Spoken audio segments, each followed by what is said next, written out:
watching KARK4 News at 5. A high school basketball player is on the road to recovery after a hip injury because health matters. KARK4 Suzanne Bruner shows us how new technology is helping her get back on the court faster. Ashley Hopper loves to play basketball. She's a freshman forward at Little Rock Christian Academy. It wasn't long into the season she started experiencing hip pain. But it was popping a lot and it just didn't feel right. Ashley went to Baptist Health to get it checked out. Doctors found she had a labral tear of her hip. It required surgery. I was devastated to know that I was going to have surgery and sit out a whole season of something that I love to do. Doing it all the time and then just stopping was a big, I hated it.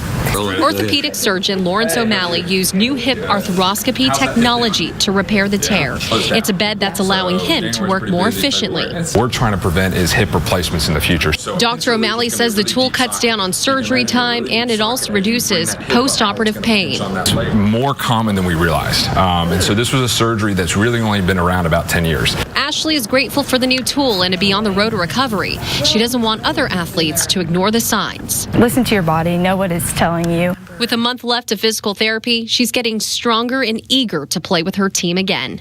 In Conway, I'm Suzanne Bruner.